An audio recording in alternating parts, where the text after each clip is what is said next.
जय गुरुदेव, जय गुरुदेव नाम किसका,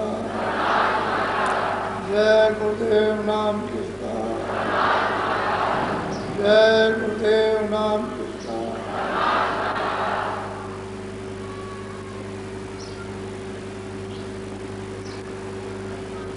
नारियों,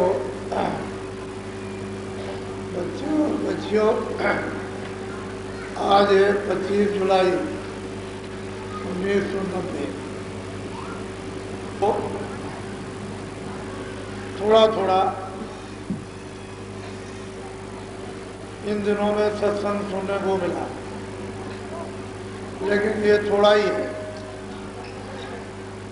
ज़्यादा भी नहीं है,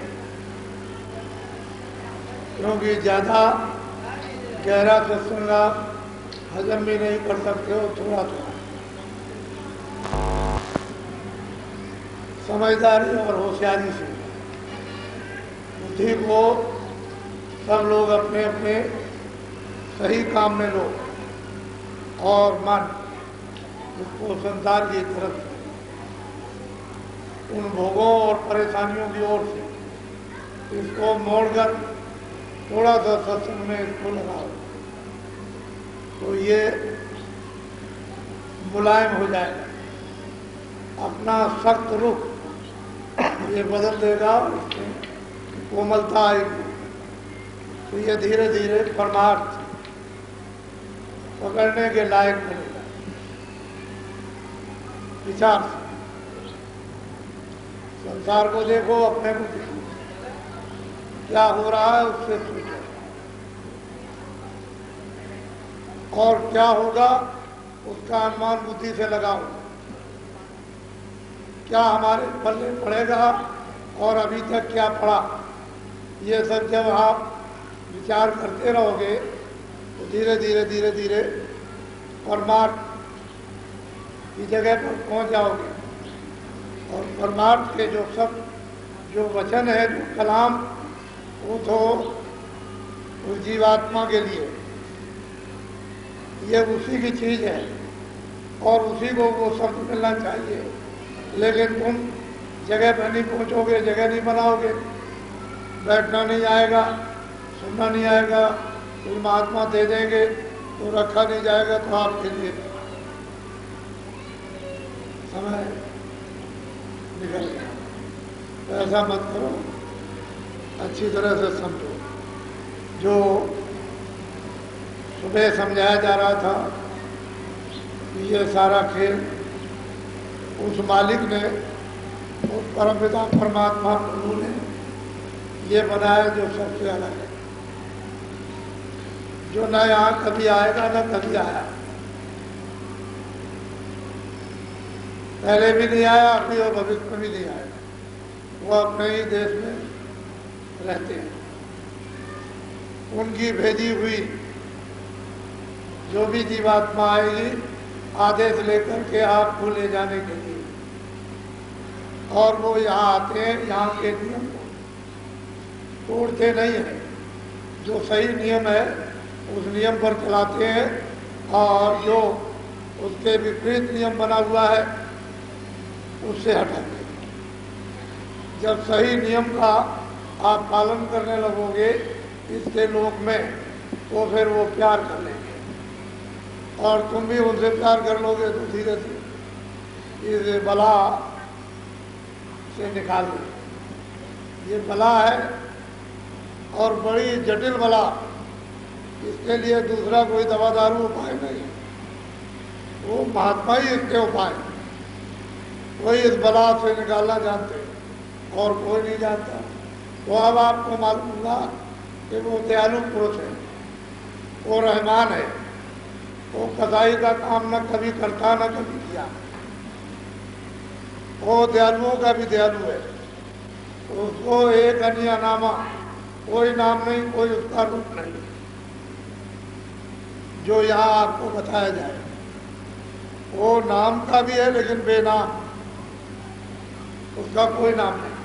इसलिए उन्होंने कह दिया कि भाई अलग का कोई नाम नहीं, अगम का कोई नाम नहीं, अनाम है, उसका कोई नाम नहीं, ये वर्णन कर दिया बिल्कुल साफ साफ। लेकिन नाम उसका भी है और रूप उसका भी है जो वर्णन करने में ना है, जिसका नाम और निशान उसका यहाँ ना हो वो नहीं बताया जा सकता जिज्ञासा। उसका जो सूरत स्वयं अपना बोध और ज्ञान करती है और वो सूरत के ही बखान का है और किसी के नहीं। ये मौन ही बखान कर सकता, ये चर्म आंखें ये नहीं सुन सकते, बाहर के कान, वो तो जीवात्मा चेतन है। जब वास्तविक उसका रूप वहाँ निकल कर निखालित होकर जब जाएगा और हंस रूप धारण करेगा तो वही उसको जा और कोई नहीं। उन्होंने कहा कि भाई मैंने जो रचना का विस्तार किया वो इस तरह से किया है, यहाँ कुछ भी नहीं था। फिर मैंने धीरे धीरे मेरोनी हर रंगों को दिया, उसमें से बहुत से कलर बहुत से रंग निकाल लिए गए और उनको देकर के नीचे उतार दिया गया। इसमें मिट्टी को इस मिट्टी से मिला दिया, दूसरा तीसरा रंग बन गया। इस मिट्टी को इस मिट्टी से मिला दिया, चौथा पांचवा रंग बन गया। भांत भांत के कलर तैयार हो गए। उसने देख करके पूरा का पूरा मसाला मन बनाने का, बुद्धि बनाने का, चित्त बनाने का, प्राण बनाने का, प्रकृतियाँ बनाने का, ये सब मसाला उसने दिया और वो जर्रा जर्रा वहाँ को पूरा जाना जाता है, लेकिन यहाँ नहीं जाना जाता।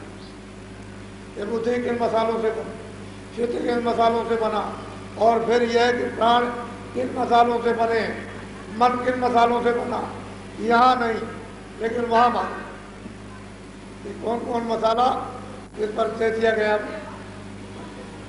लेकिन ये सब जीवात्मा के ही उस प्रकाश में, उस ताकत में, उस सत्ता में काम करते हैं। अगर जीवात्मा न रहेगी तो इनमें से कोई काम नहीं कर सकता। ऐसा मसाला है कि जहाँ जीवात्मा रहेगी वही ये काम करेंगे इसी की शक्ति से, और ये हट गए तो ये कुछ नहीं कर सकते। न मन करेगा, न बुद्धि, न चित्त करेगा, न प्राण करेगा, कुछ नहीं हो सकता।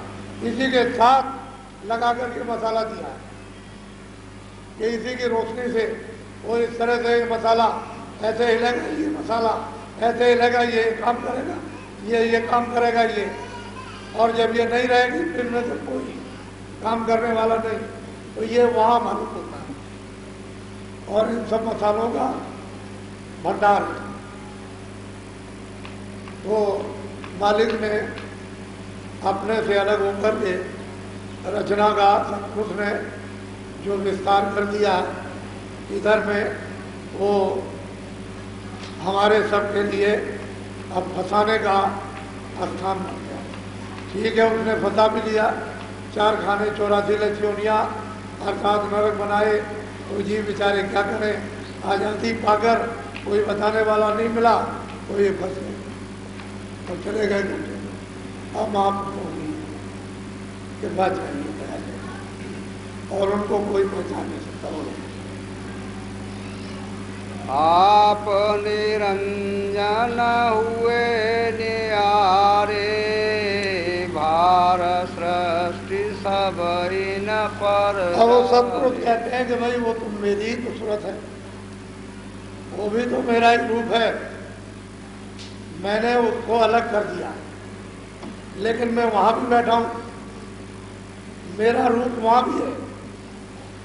और ये सृष्टि का भार इनको देकर के इनको अलग कर दिया। ये लोग ये सृष्टि का, अब तुम ये 3 लोगों का संचालन करो। तो निरंजन भगवान उसमें कहते हैं वहां भी बैठे हुए, वहां भी सत्ताधार काम कर रही है काम कर। जब इधर से जाएंगे तो उसका उस सत्ताधार का जो बैठी हुई है सतपुरुष के रूप में उसका वहां दर्शन होता है, और निरंजन भगवान का अलग दर्शन। तो वो कहते हैं कि मैं वहां भी हूँ, ऐसा मत समझना कि मैं वहां नहीं, मैंने इनको देख करके अलग कर दिया और ये मेरी समझ। इन्होंने मुझसे अलग होकर के तपस्या की, मैं इनसे कुछ हो गया तो मैंने इनको 3 लोग का राजपथ दे दिया। अब ये सृष्टि का सब बात संभाले हुए। और इन्होंने अपना अपना भार हल्का करने के लिए औरों को दे दिया। अब वो सब संचालन कर रहे हैं, ये चुपचाप ध्यान अवस्था में बैठे हुए बिल्कुल उसी तरह से। वो सूक्ष्म शरीर है, उसमें बैठ करके इस तरह से बैठे हुए और उसका ध्यान करें। वैसे तो नीचे से ब्रह्म का, ब्रह्म का, महाकाल पुरुष का, इनका भी ये ध्यान करते हैं और फिर सीधे इनका निशाना लगा हुआ है सतपुरुष के ध्यान, वहीं से बैठ करके। अब इनको इजाजत तो नहीं है कि आप यहाँ से वहां जाओ, लेकिन अब ये क्या करें, वो भी बेबस हो गए। तो इनको अलग कर दिया। नाम इनका निरंजन है, सहजल कमल में बैठे हुए हैं। सृष्टि का इनको बाहर 3 लोग का दे दिया और कहा कि लो अब तुम राज करो। इन्होंने सारा विस्तार कर दिया और विस्तार करके बस बैठे हुए चुपचाप, क्योंकि उनको जाने की इजाजत नहीं। तो ये क्या करेंगे, अपने से अपने मुकाम पर बैठ करके उसका ध्यान करेंगे। हो सकता है कि कभी प्रसन्न शायद हो जाए और मुझे वापस यानी अपने देश में बुला ले, लेकिन अब वो कहते हैं कि मैं प्रसन्न होने वाला नहीं, मैंने तो इनको निकाल दिया। अब जीवों के ऊपर में तो माफी का जरिया रखा है कि इनको तो साथ मिला करके वापस ले आएंगे, लेकिन इनको वापस देश में अब आने का नहीं है, इनको देश निकाला कर दिया। दीप रचायक अपना न्यारा, तामे कीना बहु विस्तार। कहते हैं सतपुरुष ने एक दीप अलग बनाया, एक अपना दीप, वो सोहम पुरुष उनका दीप बनाया और उनसे कहा कि अब तुम यहाँ बैठकर इधर तो मुझे तो देख सकते हो इस तरफ में, लेकिन यह है कि नीचे वाले वो इधर नहीं आ सकते, वो इधर नहीं आएंगे। तो सतपुरुष ने उनको हुक्म दे रखा महाकाल पुरुष को कि तुम बैठ करके और नीचे को सब देख रेख करो। और उसके लिए एक अवध रख दी कि इतने समय, इतने काल के, इतने युग के बाद महाप्रलय होगी। तो महाप्रलय में इन सब को समेट लो, न जल बचे, न पृथ्वी, न आकाश, न वायु बचे, न स्वर्ग बचे, न ब्रह्मा, न विष्णु, न वैकुंठ बचे, न शक्ति, न निरंजन भगवान बचे, न माया बचे, न ब्रह्म बचे, न वो प्रकृति बचे, न पुरुष बचे। सबको एक तरह से चटाई की तरह लपेट करके लेके चले जाते हैं। वो सोहम पुरुष, उनका एक नाका है, लपेट के चल लेते हैं, साफ से सब चले जाते हैं, कुछ नहीं जाता, उसके आगे कुछ जाने वाला नहीं। जब उन्होंने एक अलग दीप बना दिया और इनको बैठा दिया और ये कह दिया कि नीचे की देख रेख तुम यहाँ करो, इधर इनमें से कोई आ नहीं सकता। अब सबको अलग अलग यानी देख करके और नियंत्रण, एक के ऊपर एक, एक के ऊपर एक, एक के ऊपर एक। और वो तो स्वतंत्र है, वो तो चारों यानी वो अनामी को सबका मालिक है ही, लेकिन सतलोक और अलग अगम, अलग लोग, अगम लोग, वो सब स्वतंत्र है। वो एक उसमें कोई बंधन किसी तरह का भी कहीं भी कण मात्र ऐसे मात्र भी नहीं, लेकिन सतपुरुष ने इनको अलग कर दिया और एक न्यारा दीप बनाकर इनको बैठा दिया। बस यही तक ये सारा खेल उठा रहेगा, इसके आगे जाने वाला है। संतों की माफी रखी है कि हम संतों को भेजते हैं यहाँ से, हमारी धार बराबर वहाँ रह करके काम करेगी और बराबर मतलब है मुकाम मुकाम पर चढ़ा करके ले आएगी। जीवों के लिए माफी आपके लिए भी माफी, लेकिन उनके लिए सतपुरुष ने माफी नहीं, उनसे तो कह दिया कि सबको देश में आना, अब इस देश में नहीं आना। अगर उस देश में चले जाए तो ये गंदगी वहाँ जा करके फिर अपनी जगह पर पहुँच जाएगी। अब तो वहाँ कोई गंदगी है नहीं, पहले तो गंदगी ये नीचे पड़ी हुई थी, जो मोटा मसाला आपको जल, पृथ्वी, अग्नि, वायु, आकाश और सूक्ष्म मतलब है तत्वों का। फिर मतलब यह है कि कारण और लिंग तत्वों का, वहाँ कोई मसाला नहीं, बात एकदम निर्मल विस्वच्छ देश है। तो अब मालिक को मंजूर भी नहीं है कि दोबारा कोई मसाला भी यहाँ आए, उसमें तो खाली अपने से बता रहे हैं कि हमने दीप बनाया, उन दीपन में अलग अलग बड़े बड़े लोग बना दिए, उनमें अलग अलग राज स्थापित कर दिए, उनको बैठा दिया। ये नहीं है केवल सोहंगी प्रभु है, और भी वहाँ पर बड़े बड़े मंडल बनाए, उनमें वो राज कर रहे हैं। जब वो छोटे मोटे दीप तो नहीं है कि वैसे छोटे मोटे दीप हुए नहीं, तो इतने भारी दीप हैं कि चाहे इतना नीचे जाओ ऊपर जाओ, अथाह उन्होंने बना। कहीं भी उसकी ये नहीं कि मतलब है किसकी कोई था मिल जाए, वो तो समुद्र का हो तो नहीं बनता, तो वह सतलों की क्या उसकी महिमा, या आगम लोग अलग लोग, वो तो बहुत बड़ी है। अनामी धाम कितना बड़ा होगा, तो संतों ने कलम को रख दिया और बस ये सारी लड़कियों छोड़। पालंग आठ दीप परमाना, कहते हैं वो एक पालंग 8 दीपों का बना के, और वो हिंडोला है, यानी झूला झूला वहां से। तो कितनी किरणें, कितने सूरज चांद, कितने सितारे उनमें लगे होंगे, और मतलब है गिने नहीं जा सकते। उनकी कितनी किरणें नीचे फैली है, वो कहा नहीं जाता है। कहते हैं वहां पर पालंगा और 8 दीप स्थापित किए। जो आरंभ की न विधिना, कहते हैं फिर मैंने ये सब पूरा विधि विधान से मैंने विस्तार कर दिया। तो जब खुद आए इस राज को बताएं तभी तो जाना जा सकता, सुना जा सकता। वो ना है तो उसे क्या बात, कोई आत्मा ही का भेद नहीं बताता कि मनुष्य शरीर में कहाँ रहती है। फिर मतलब है देवी देवताओं का भी कोई भेद नहीं जानता कि वो कहाँ पर है, ब्रह्मा विष्णु महादेव का नहीं, तो आद्या शक्ति और निरंजन भगवान उसी का कोई नहीं जानता, बताएगा कोई क्या। ये तो गति बहुत अटपट है, आश्चर्यजनक है। तो जब महाधार आती है और बराबर उसका लगाव 24 घंटे उसी से जुड़ा रहता है, तब वो आकर के काम करती है, और जीवों का तभी काम हो सकता है, अन्यथा नहीं कर सकता। ऐसे भटकते भरमते रहो, थोड़े दिन घूम घाम कर, बस ये अभी शरीर बुढ़ा हुआ जा रहा और चलने की तैयारी हो जाएगी, तब तक कोई जपेटा आया, बात की तरह से जीवात्मा को शरीर से निकाल कर ले जाएगा और शरीर पड़ा लेगा, रोते पीटते रहो, कहीं फूक हो जाओ। ये इस मृतलोक की दशा है, और आप इसको भी नहीं समझ रहे। बोलो। श्वास खेच निज सोन चढ़ाए, दोन प्रगति और वेद उपाय। कहते हैं कि ये आवाजें जो मुकाम पर बैठ करके दी गई, उसी से तो ये वेद बने।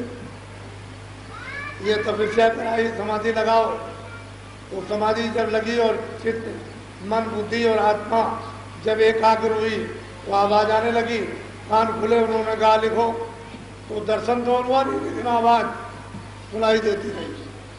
वो बोलते रहे, वो सुनते और लिखते रहे, चारों वेद बना दिए। ये 18 पुराण से होता, ये सब आपके सामने इस कर्मकांड में आप उलझ गए। किसी के पास जाते तो भाई कौन सा सच्चा रास्ता इसमें लिखा हुआ है, क्या आपको मालूम है? ये तो आपने पूछा नहीं, तो पढ़ने वाले भी नहीं जानते कौन सा सच्चा रास्ता है, तो वो भी न समझ सके, भूल गए, क्या समझे। तो 80,000 कर्मकांड, 16,000 उपासना कांड और 4,000 ज्ञान कांड, तो उनमें कौन ढूंढेगा? छुपा छुपा कर जंगल में बूटी को रख दिया है, किसी की समझ में नहीं आता ज्ञान कांड नाम किसका और ज्ञान पराकाष्ठा किसको कहते हैं, कुछ नहीं मालूम, तो सब बटे सब विधान बना दिया। अब संयम से छूटोगे, ये कहोगे मैं ऐसे ही छूट जाऊंगा, नहीं, अब तो आपको मित्रों के विधान का पालन करना पड़ेगा। तब आप इस आज़ादी से जो आपको मिली है उसका दुरुपयोग न कर, जब आप सदुपयोग करोगे तो छूट जाओगे, और दुरुपयोग करोगे तो फंस जाओगे, क्योंकि पाप एक पुण्य तो निकालने वाला, बताने वाला, एक बता देता है, एक निकाल देता है। अच्छाई और बुराई तो आपको बताएगी, निकालेगी, और वो आपको भारत का लोक में जो वेदों में विधान हुआ आपको मालूम है, वो जानते नहीं, क्योंकि कौन पढ़ता और कौन पढ़ाता, इन सब चीज़ों को कौन बताएगा, तो आपको पता ही नहीं। तभी तो लोग हिंसा करने लगे, लेकिन कहीं भी हिंसा नहीं। हिंसा करने के लिए सभी योगियों ने, सब महात्माओं ने, सभी ज्ञानियों ने वर्जित, सबको मना किया, हिंसा कोई मत करना, नहीं तो अगर हिंसा करोगे तो इसका बदला तुमको देना पड़ेगा। एक दिन तुम पर भी हिंसा होगी और काल शीत पर धाकर दौड़ करके ये सब तोड़ देगा, उछल देगा, फिर रेसे रेसे कर देगा, पता नहीं चलेगा, चिल्लाते रहता। तो यहाँ के विधान का बंद करो, आप लोग पालन करो, दिन में खेती करो, दुकान करो, दफ्तर का काम करो, ईमानदारी मेहनत के साथ बच्चों की सेवा करो, बच्चों को अच्छी शिक्षा दो, अपने को भी अच्छी शिक्षा लो, फिर गृहस्थ आश्रम में हिंसा मत करो। कोई जानवर, कोई पशु पंछी इसको मत मारो, जो पशु पंछी आदमी मार दिया जाएगा मुर्दा हो जाएगा।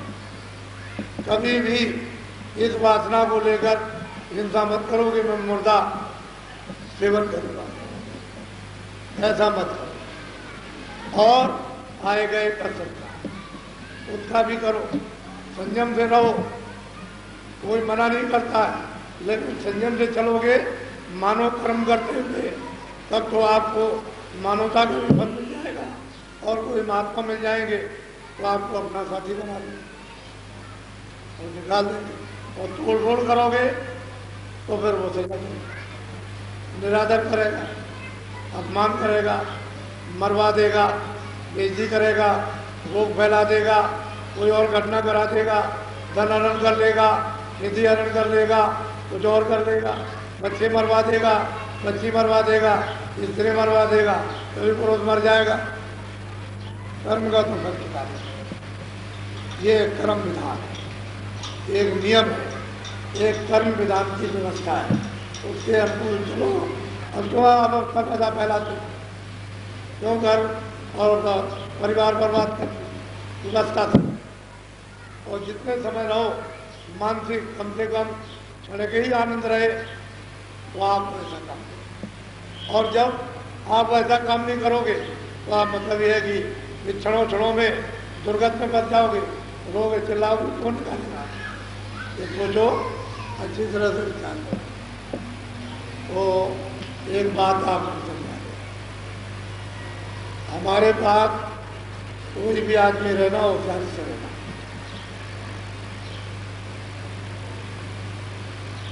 अच्छी तरह से उसको समझ लेना, होशियारी से रहो।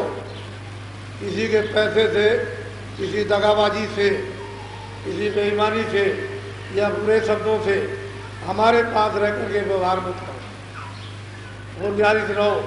अगर मेरे पास रह करके दगा किया तो फिर तुम समझ लो बेईमानी की, तुम झूठ बोले, तुमने मतलब किसी को चकमा दे दिया, तो ये ठीक है, क्योंकि महात्मा अपने निशाने पर रहते हैं।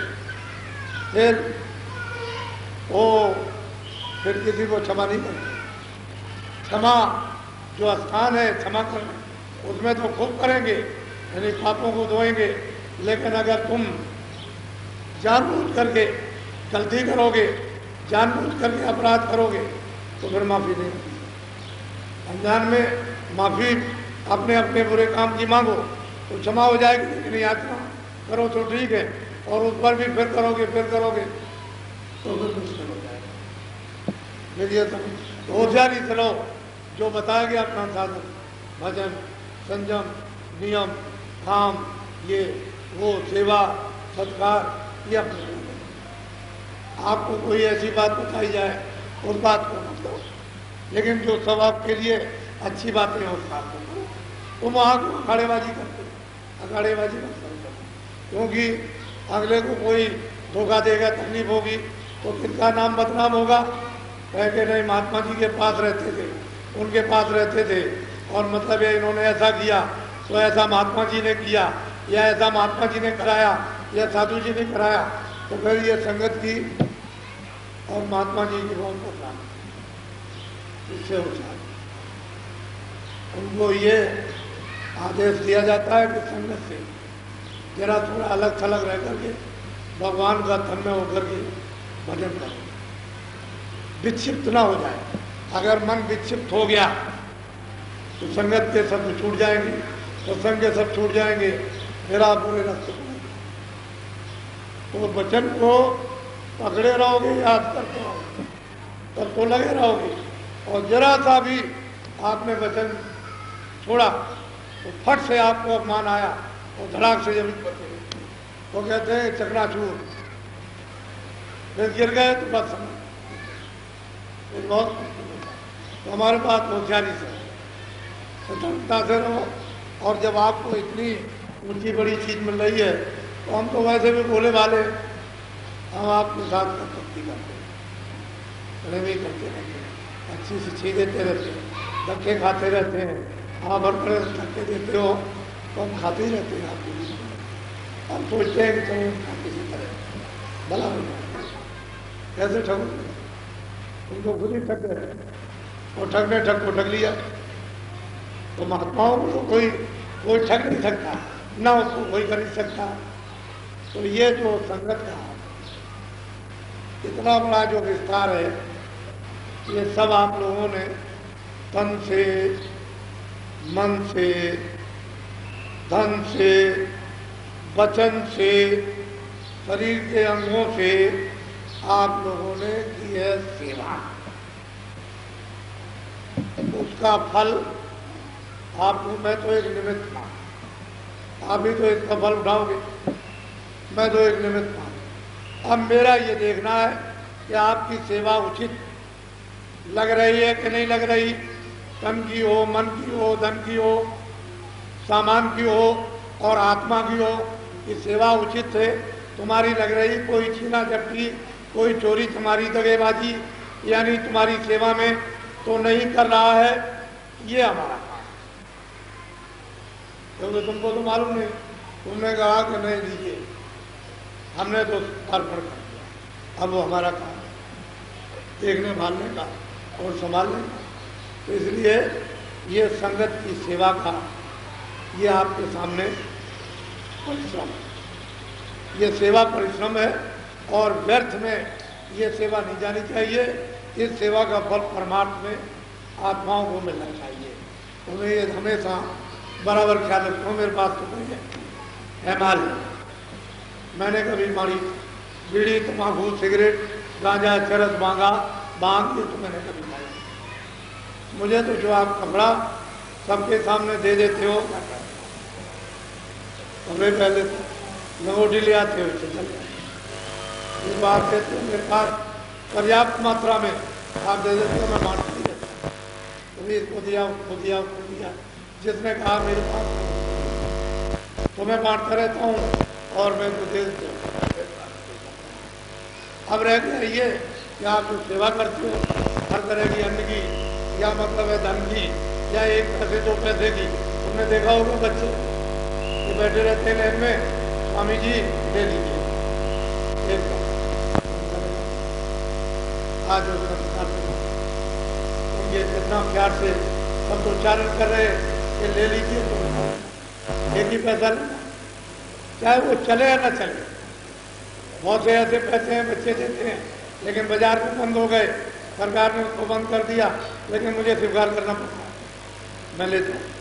क्योंकि बच्चों का कहीं भाव ऐसा ना हो जाए कि नहीं दिया तो उनके ठेस लगेगी, और वो तो निर्बल वैसे रहेंगे और मजबूत हो जाएंगे। और मतलब यह है कि दृढ़ता से पकड़ेंगे।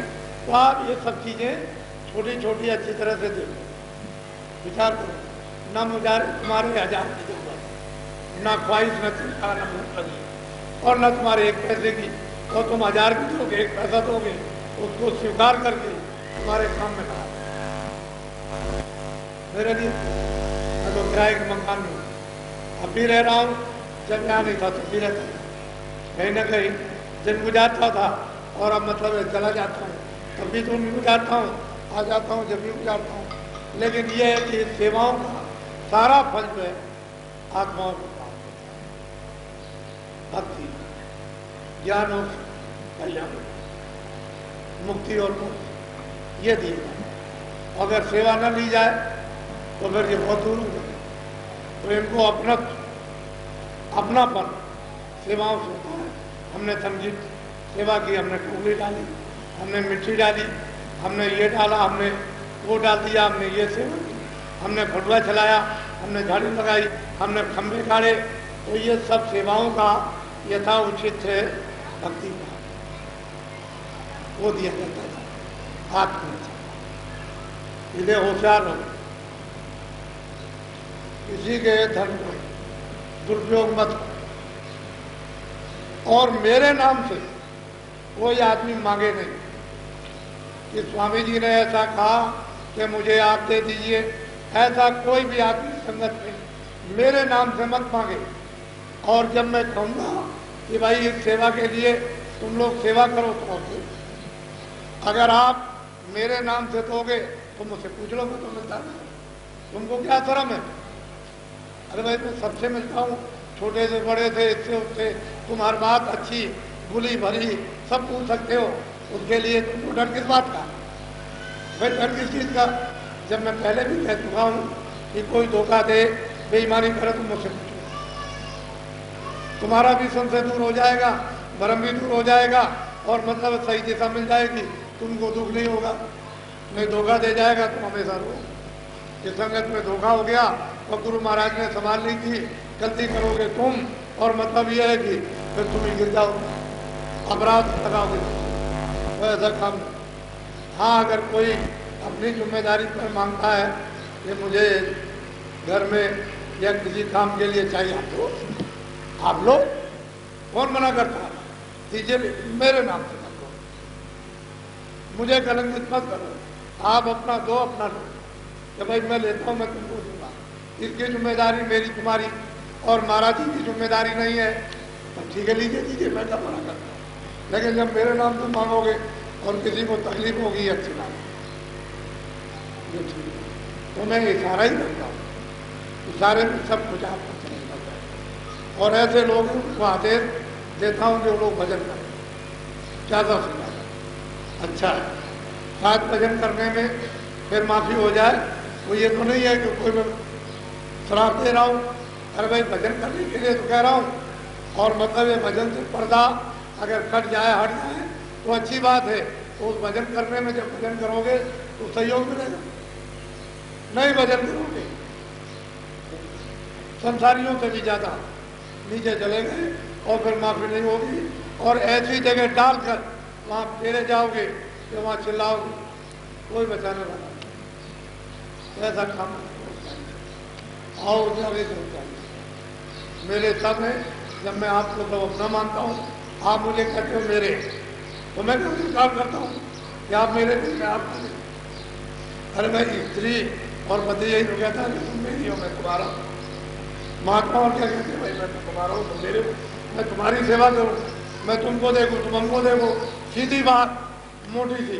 अरे भाई वो तुमको देख रहे हैं, उनको तुम देखो, अरत परत से, यानी मतलब लक्ष्य में और भाई अगम की सूझ, तुम एक दूसरे को देखोगे, इसी में किसी चीज एकदम से उत्पन्न हो जाएगी और फिर मतलब कुछ ना कुछ भ्रष्ट हो जाएगा।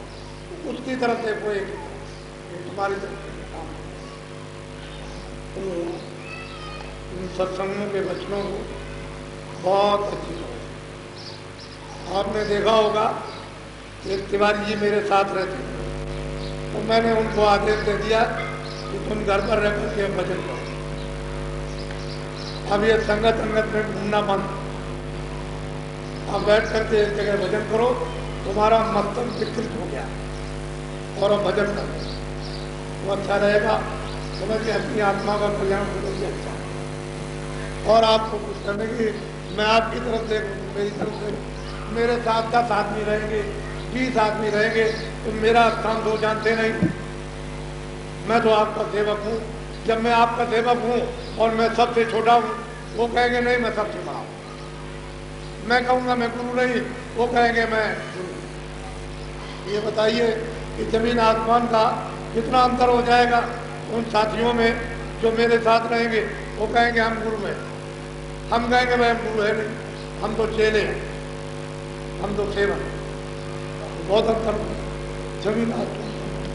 और उसी लक्ष्य से काम करता हूँ कि जैसे सेवक करता है। कभी भी स्वप्न में भी कभी यह बात नहीं हो सकता, न मैंने कभी इस पर ध्यान दिया कि गुरु सबका सेवक, और पहले भी नहीं बना, आगे तो बनने की कोई बात नहीं।